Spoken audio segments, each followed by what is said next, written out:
আসসালামু আলাইকুম। আপনারা সবাই কেমন আছেন? আমি আলহামদুলিল্লাহ ভালো আছি। আমি আজকে রুই মাছ দিয়ে সিম, আলু আর টমেটো দিয়ে আঠা আঠা করে রান্না করব। এই জন্য এখানে পরিমাণ মতো রুই মাছ কেটে নেওয়া হয়েছে। আর রুই মাছগুলো হলুদ, মরিচ, লবণ দিয়ে তেল দিয়ে ভেজে নেওয়া হইতেছে। আর এই যে দেখেন, এইভাবে করে সিম, আলুগুলো ছোট ছোট করে কেটে নেওয়া হয়েছে। কেটে ধুয়ে একদম পরিষ্কার করে নেওয়া হয়েছে। আজকে রুই মাছটা দিয়ে সিম দিয়ে এইভাবে করে রান্না করা হবে। রুই মাছগুলো এইভাবে করে ভেজে নেওয়া হচ্ছে। আর এই যে এখানে বেশ কিছুটা টমেটো এমন ছোট ছোট করে কেটে নেওয়া হয়েছে। আর পরিমাণ মতো কাঁচামরিচ কাটা হয়েছে। আজকে সিম তরকারিটা মাছ ভেজে তারপর রান্না করা হবে।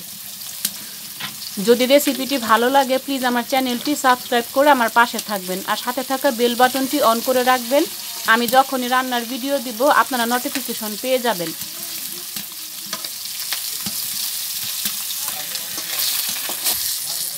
মাছগুলো কত সুন্দর করে ভাজা হচ্ছে। আপনারা যারা এই ভিডিওটা ফেসবুক থেকে দেখবেন প্লিজ লাইক অ্যান্ড ফলো দিয়ে আমার পাশে থাকার অনুরোধ রইল। পরিমাণ মতো পেঁয়াজ কুচি দিয়ে দেওয়া হয়েছে, সয়াবিন তেল দেওয়া হয়েছে, আর 1 চামচ আদা রসুন বাটা, লবণ আর হলুদের গুঁড়া দেওয়া হলো। এখন মরিচের গুঁড়া দেওয়া হবে।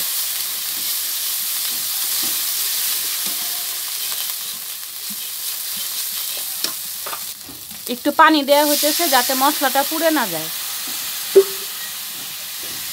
ভালো করে এখন মশলাটা কষায় নেওয়া হবে।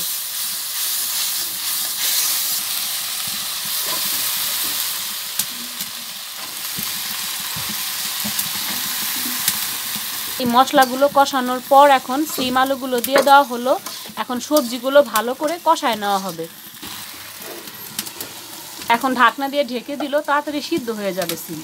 ঢাকনাটা সরিয়ে ভালো করে নাড়াচাড়া দিয়ে দিতেছে। মাটির চুলা রান্নাগুলো কিন্তু অনেক ভালো লাগে। আপনাদের কার কার কাছে মাটির চুলা রান্না ভালো লাগে একটু কমেন্ট বক্সে কমেন্ট করে জানাবেন। মাটির চুলা রান্নাগুলো কিন্তু অনেক সুস্বাদু হয়, খুব ভালো লাগে।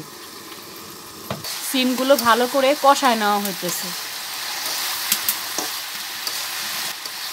আর গ্রামের টাটকা সিম দিয়ে আর টাটকা রুই মাছ দিয়ে এই তরকারিটা খেতে কিন্তু অনেক ভালো লাগে। একদম কষায় কষায় রান্না করা হবে।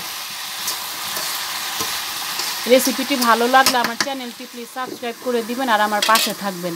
আর আপনারা ভিডিওটি দেখার আগে লাইক দিয়ে দেখা শুরু করবেন।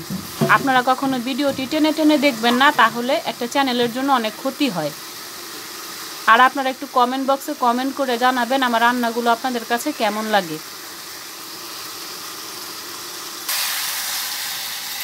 সিম আর আলুটা ভালো করে কষানো হয়ে গেছে। এখন পরিমাণ মতো পানি দিয়ে দিল।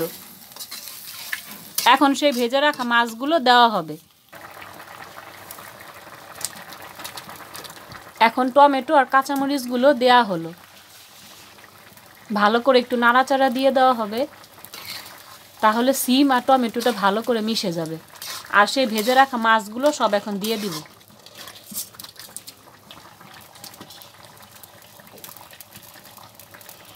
এখন সিম, টমেটো আর মাছগুলো একসাথে ভালো করে মিশিয়ে দিতেছে, যাতে সবগুলো উপকরণ একসাথে মিশে যায়।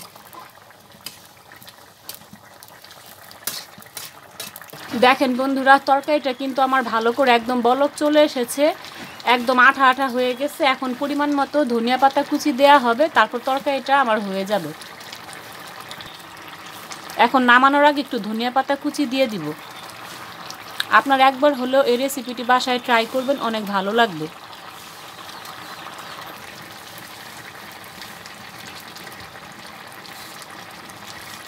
দেখেন বন্ধুরা, তরকারিটা কিন্তু আমার একদম আঠা আঠা হয়ে গেছে।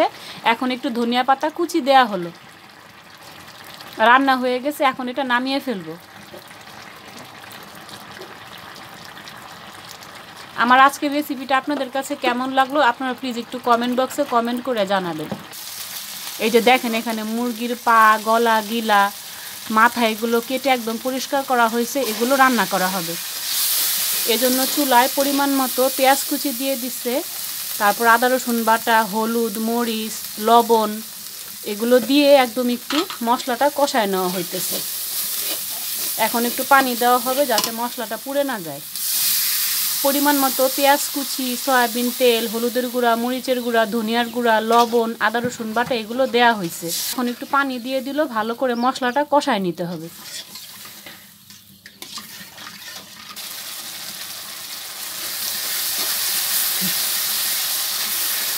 বন্ধুরা দেখেন এই মশলাগুলো ভালো করে আমার কষানো হয়ে গেছে। এখন আমি এখানে এলাচি, দারচিনি, তেজপাতা ভালো করে ধুয়ে নিছি, এই মশলাগুলো আমি সব দিয়ে দিলাম। এখন সেই মুরগির গিলা, গলা, তারপর খাঁচা, পা এগুলো সব দিয়ে দেওয়া হইতেছে। সেই কষানো মশলার মধ্যে মুরগির পা, গলা, তারপর গিলা, মাথা এগুলো সব দেওয়া হলো। এখন ভালো করে নাড়াচাড়া দেওয়া হইতেছে। এখন ঢাকনা দিয়ে ঢেকে দিবে আর এগুলো ভালো করে কষায় নিতে হবে। ঢাকনাটা সরিয়ে ভালো করে এগুলো নাড়াচাড়া দিয়ে দিতেছে। আজকে একসাথে দুটো রেসিপি আপনাদের করে দেখাচ্ছি। একটা হচ্ছে সিম, আলু, টমেটো দিয়ে রুই মাছের তরকারি, আর একটা হচ্ছে মুরগির গিলা, গলা, খাঁচা, মাথা এগুলো আজকে রান্না করা হইতেছে। তো আমার দুইটা রেসিপি আপনাদের কাছে কেমন লাগতেছে আপনারা একটু কমেন্ট বক্সে কমেন্ট করে জানাবেন। এখন আবার ঢাকনা দিয়ে ঢেকে দিবে। ঢাকনাটি সরিয়ে ভালো করে আবারও নাড়াচাড়া দেওয়া হয়েছে। আমি আরও 1 চামচ হলুদের গুঁড়া, মরিচের গুঁড়া দিয়ে দিচ্ছি। আমার কাছে মনে হয়েছে হলুদ মরিচের গুঁড়া কম হয়েছে। এখন ভালো করে কষায় নেওয়া হইতেছে।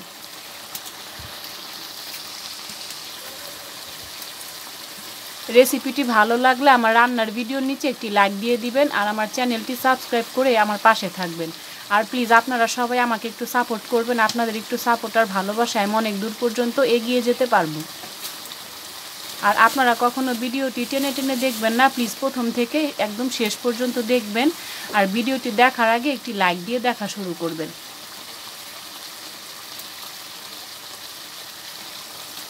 পরিমাণ মতো পানি দেওয়া হয়েছে। এখন এটা ভালো করে জাল দিয়ে নিতে হবে। ভালো করে নাড়াচাড়া দিতেছে যাতে সবগুলো উপকরণ একসাথে মিশে যায়।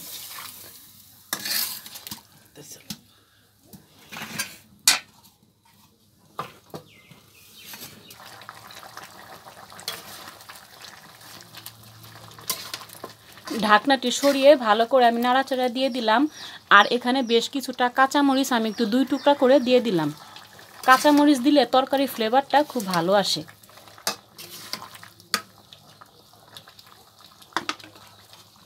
এখন আবার ঢাকনা দিয়ে ঢেকে দিব। মুরগির গলা, গিলা, পা, তারপর মাথা এগুলো আমার রান্না হয়ে গেছে। এখন আমি নামিয়ে ফেলবো। আমার রেসিপিটা আপনাদের কাছে কেমন লাগলো আপনারা প্লিজ একটু কমেন্ট বক্সে কমেন্ট করে জানাবেন। রান্নাটা আমার হয়ে গেছে, এখন আমি নামিয়ে ফেলবো। আপনারা সবাই সুস্থ থাকবেন, ভালো থাকবেন। আসসালামু আলাইকুম।